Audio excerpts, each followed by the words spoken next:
ज्ञानवापी मस्जिद के मामले में मुस्लिम फरीक को एक और झटका लगा है।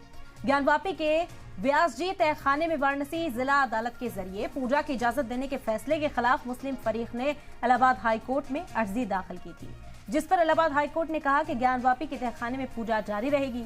हाईकोर्ट में मस्जिद कमेटी की जानिब से पूजा पर रोक लगाने की मांग की गई थी, जिस पर कोर्ट ने रोक लगाने से इनकार कर दिया।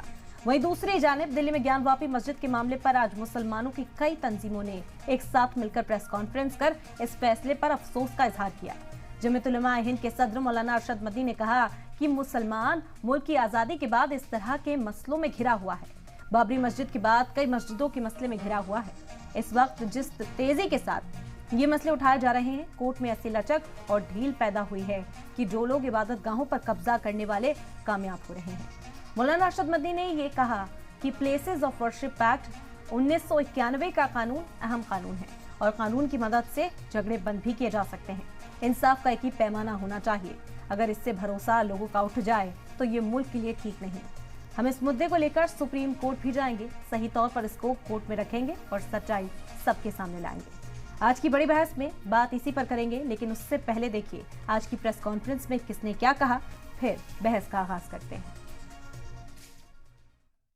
हमें सिर्फ एक मुसलमान की हैसियत से नहीं, बल्कि इस मुल्क से मोहब्बत करने वाले एक शहरी की हैसियत से भी हमें इस वाक़े से बहुत रंज पहुंचा है कि कोर्ट ने इस वक्त जिस जल्दबाजी में फैसला किया और उसमें पूजा की इजाज़त दी, दूसरे फरीक को बहस का मौका भी नहीं दिया गया। ये बात बहुत ही इसकी वजह से अदालतों और जो इंसाफ देने वाले इदारे हैं उनके भरोसे को चोट पहुंची। जो अक़लियतें हैं, माइनॉरिटीज़ हैं, वो महसूस कर रही हैं कि कहीं ऐसा तो नहीं है कि अदालतों ने अक्सरियत के लिए और अक़लियत के लिए अलग अलग पैमाने मुकर्रर कर दिए हैं। इसकी मिसाल बाबरी मस्जिद का फ़ैसला है। बाबरी मस्जिद के फ़ैसले में कोर्ट ने इस बात को माना है कि इस मस्जिद के नीचे कोई मंदिर नहीं था, मंदिर तोड़कर मस्जिद नहीं बनाई गई। ये दोनों बातें फैसले में मानी। इंडिया का जुडिशियल सिस्टम, ये इसके ऊपर बहुत बड़ा क्वेश्चन मार्क आ गया है। जिस तरह